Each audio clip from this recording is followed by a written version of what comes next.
Bom, Felipe Loureiro, você que escreveu esse livro, então, Linha Vermelha, sobre a Ucrânia, e disse aqui para a gente que foi difícil fazer essa análise de um processo multifacetado, complexo, que está acontecendo, né? A pergunta para você é, por que raios o Putin tomou essa iniciativa de ir lá invadir a Ucrânia? Alguma explicação depois de tudo isso que você ajudou a organizar? Vou pegar duas contribuições que estão no livro para responder a tua pergunta. E as duas contribuições, elas seguem algum caminho um pouco diferente. Então, a contribuição do Paul Danieri, que é um professor da Universidade de Califórnia, e a contribuição do Taras Kuzio, que é um acadêmico ucraniano da Universidade de Kiev. O Taras, por exemplo, coloca uma responsabilidade muito grande na figura do Putin, né, do ponto de vista decisório, para a entrada no conflito. E aí, um mindset conspiracionista, uma perspectiva que, de fato, desqualifica completamente a identidade nacional ucraniana, né? Então, ele realmente entende o Putin como uma figura mais responsável. O Paul Danieri, e eu tendo a me alinhar um pouco mais essa perspectiva, entende que o Putin, sim, ele tem uma noção ultranacionalista sobre o que representa a Rússia, né? Entende que a Ucrânia faz parte intrínseca da Rússia e uma aproximação da Ucrânia com países do Ocidente representaria uma ameaça nacional à Rússia, particularmente à OTAN, mas o Putin ele é muito maior, né? Ou seja, o que o Putin pensa e como o Putin age é muito mais estruturante na sociedade, especialmente no alto escalão político e militar da Rússia, do que a gente pode imaginar, né? Então, mesmo figuras que são de oposição ao Putin, como o Alexei Navalny, por exemplo, que está preso, chegou a dar declarações, né, no sentido de que Ucrânia e Rússia fazem a mesma parte de nação, né? São a mesma nação, constituem a mesma nação. Então, dentro da sociedade russa, e especialmente na alta cúpula política e militar da Rússia, realmente há uma concepção de que a Ucrânia é uma parte intrínseca da Rússia, particularmente algumas regiões da Ucrânia, como por exemplo a Península da Crimeia, que tem um papel muito grande no imaginário, né, nessa geografia imaginada, né, da Rússia. E aí você me pergunta, por que então tomar a decisão da invasão? Entendendo essa perspectiva do Putin como alguém que é representativo e que não simplesmente é o único que toma e que possui essas posições, a partir do momento em que você enxerga que algo intrínseco ao seu Estado e à sua identidade nacional corre o risco de se separar irremediavelmente de você, né, você estaria disposto a assumir riscos que normalmente você não assumiria, né? Então, o Paul Danieri, no capítulo dele, ele vai contando como desde 2014, com a queda do Yanukovych, que é um presidente da Ucrânia que era mais pró-Rússia, eu não gosto muito dessa expressão, porque apesar de ele ter posições que poderiam ser mais alinhadas à Rússia, ele também faz gestos, né, à União Europeia durante a gestão dele, mas desde a queda do Yanukovych em 2014, a gente percebe uma Ucrânia cada vez mais se aproximando do Ocidente em questões estratégicas. A Rússia invade a Ucrânia na Crimeia, apoia os separatistas no Donbás, nas duas províncias que ficam mais ali ao leste, mas ela vai perdendo o controle do restante do país.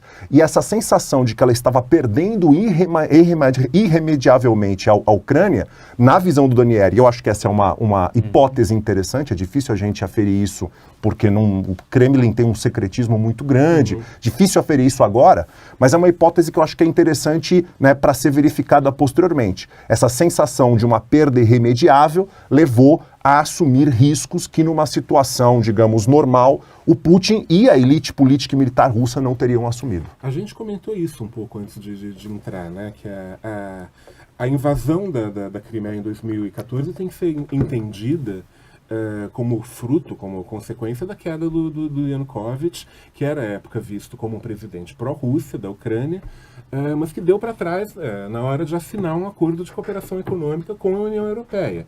Enfim, ele estava interessado em fazer esse acordo e a pressão russa fez com que ele desistisse, e isso desencadeou os protestos, que a gente chama de Euromaidan hoje, que levaram à queda dele, depois as eleições do Petro Poroshenko, que foi o antecessor do Zelensky.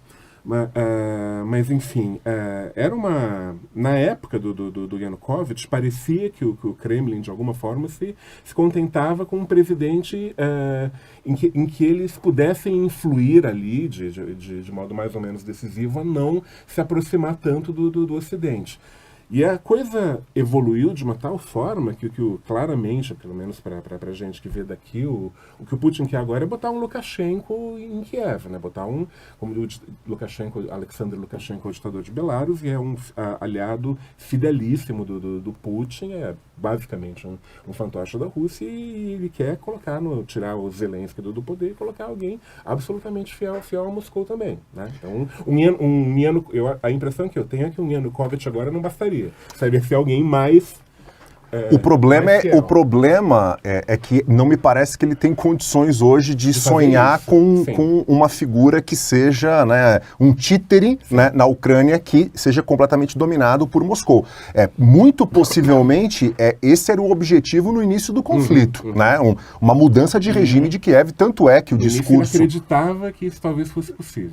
Eu diria que essa alta cúpula político-militar, né, russa entendia a desnazificação, que era esse termo utilizado comumente, né, como, digamos, o símbolo para cortar a cabeça da elite política de Kiev e reconstruir essa elite política com um grupo absolutamente, aí sim, pró-Rússia, né, até o último fio de cabelo. Na medida em que a guerra evoluiu para algo muito mais complicado, a Batalha de Kiev a Rússia sofreu uma derrota muito significativa na chamada Batalha de Kiev e teve que reposicionar suas forças, focando única e exclusivamente no Donbass, e mesmo agora, né, vem sofrendo derrotas importantes, derrotas do Nordeste, né, que foi desocupado por tropas ucranianas na região da província de Kharkiv, e, como você citou anteriormente, o caso de Kherson, né? Que era a única, que foi retomada, que era a única capital provincial que estava nas mãos dos russos, e agora a Ucrânia está, pelo menos aí há uma especulação, existe a possibilidade dos ucranianos ameaçarem algo que é absolutamente estratégico para a Rússia nesse conflito, que é essa ponte terrestre entre o território russo e a península da Crimeia. Lembrando que, né, não há uma confirmação oficial, mas tudo indica que a Ucrânia esteve, né, envolvida no atentado na ponte que liga a Rússia à Península da Crimeia. A ponte ainda está passando por obras, né, ela funciona, mas ela não funciona com capacidade plena.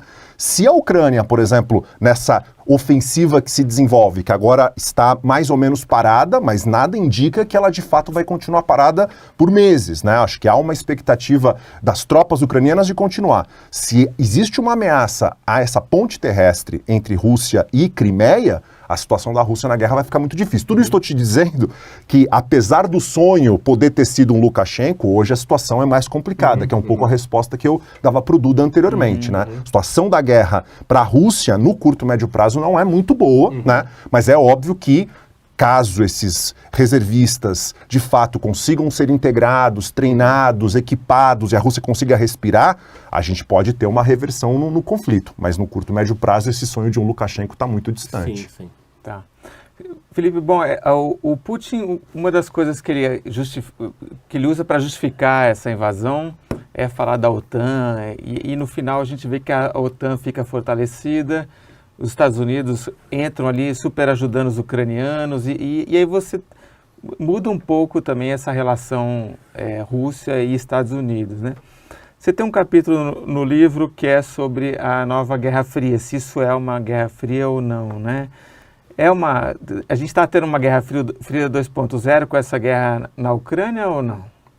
A resposta do capítulo é não, né? Ou seja, se a gente for olhar a Guerra Fria e entender a Guerra Fria como um embate entre dois projetos de modernidade, que eram dois projetos antagônicos, né? Uma modernidade baseada em economia de mercado e uma modernidade baseada numa economia planificada, coletivista, né? Um tipo de sistema internacional capaz, né, de incitar corações e mentes a levar pessoas a literalmente a dedicar suas vidas, né, para colocar em prática esse tipo de sociedade, esse tipo de modernização que estava em embate uma com a outra, e ao mesmo tempo uma União Soviética que possui uma capacidade de projeção de poder global, em que pese o fato no continente americano essa projeção de poder ela ser mais limitada, né, mas a União Soviética tinha uma capacidade de projeção de poder muito significativa durante a Guerra Fria. Colocando todos esses elementos em curso, a gente gente percebe que o acirramento das tensões entre Estados Unidos e Rússia, ele não representa, pelo menos até então, não parece representar um embate entre dois grandes sistemas de mundo. Pelo contrário, você tem figuras dentro da política norte-americana, né, e que são figuras muito influentes, que advogam uma visão de mundo que é bastante próxima à visão do Putin, né? Coisa que seria impensável durante a Guerra Fria. Você ter, por exemplo, um presidente, um candidato a presidente do Partido Comunista nos Estados Unidos com uma chance real de vitória. Se a gente for olhar a visão de mundo do Trump e do trumpismo, tem muitas relações com o que o Putin advoga em termos de neoconservadorismo, família. Então não me parece que é um grande embate de valores e modernidade, né, em termos de diferentes tipos de modernidade. A capacidade da Rússia de projeção global de poder, ela realmente diminuiu muito, em que pese o fato da Rússia claramente tentar isso e vem ampliando sua presença na África, mesmo na América Latina, tendo, né, contatos com Venezuela, com Cuba, etc. Mas é uma capacidade muito diminuída, né? E tem um outro elemento que o capítulo discute, que é até que ponto, e há muitos analistas que levantam essa hipótese, né, essa nova Guerra Fria é uma Guerra Fria que seria um triângulo, né? Ou seja, os Estados Unidos, né, e a China e a Rússia sendo, digamos, esse novo bloco, né? E aí um dos pontos que eu argumento no capítulo é que é fundamental entender o quão imbricados são as economias e as finanças, né, do norte global ocidental rico com a China, leste asiático. Tem muito investimento de um em outro, né, do norte global na China e vice-versa, para se configurar uma situação que era de Estados Unidos e União Soviética na Guerra Fria em termos de investimento em cada um. Exato. Né? O que não significa que algum tipo de desvinculação não possa e não esteja acontecendo, né? Ou seja, a gente vê um discurso de ambos os lados, tanto do lado da China quanto do lado norte-americano e aliados, né, de segurança alimentar, de segurança energética, segurança tecnológica. Isso significa o quê, na realidade? Significa, né, eu ter esse tipo de produto, esse tipo de tecnologia, essa oferta, digamos assim, em áreas que são seguras ao ponto, né, de eu ter clareza que qualquer tipo de tensão internacional não haverá disrupção na minha oferta de alimentos, na minha oferta energética, na minha oferta de tecnologias, né, absolutamente estratégicas. Isso pode e talvez, e muitos apostam, que levará a algum tipo de, digamos, de maior separação entre essas economias. Agora, pensar no grau de separação que a gente teve durante a Guerra Fria, com a União Soviética e o Bloco Soviético com um percentual de comércio e interação financeira muito pequeno com o Ocidente, é dificílimo. E se isso de fato evoluir, aí a gente está falando de uma crise econômica gravíssima, né? Porque é um tipo de separação que vai doer muito, né? Para ambas as partes. Será disrupção, né? Mesmo. Completamente. Né? O que não significa que a relação entre Estados Unidos e Rússia não seja uma relação que está evoluindo, e mesmo Estados Unidos e China, para uma crescente tensão, né? Que é um pouco como o capítulo argumenta no final, que é uma rivalidade estratégica, e isso é grave, né? De você ter duas potências nucleares, no caso aí Estados Unidos e Rússia, que estão se enxergando como a sua principal ameaça, uma das principais ameaças à sua segurança nacional. E são duas potências nucleares, né?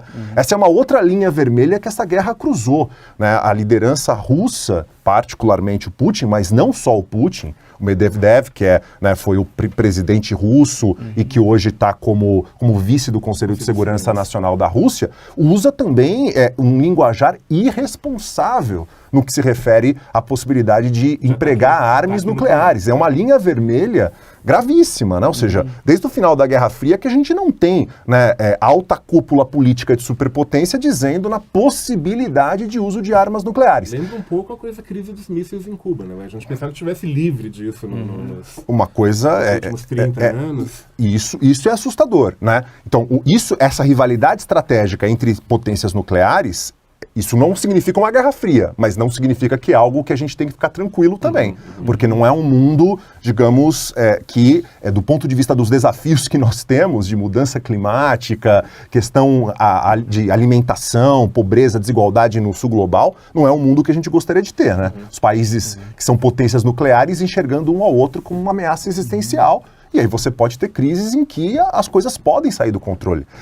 É a gravidade desse momento que eu acho que é fundamental passar, né, pro telespectador, para a telespectadora, o quão a gente está falando de um conflito que não é porque está acontecendo na Europa que ele é importante, mas é o fato de você ter uma potência nuclear, né, num território, que é um território europeu, que é no caso na Ucrânia, que é muito próximo a territórios de países que formam uma aliança militar norte-americana na Europa, que é a Organização para o Tratado do Atlântico Norte.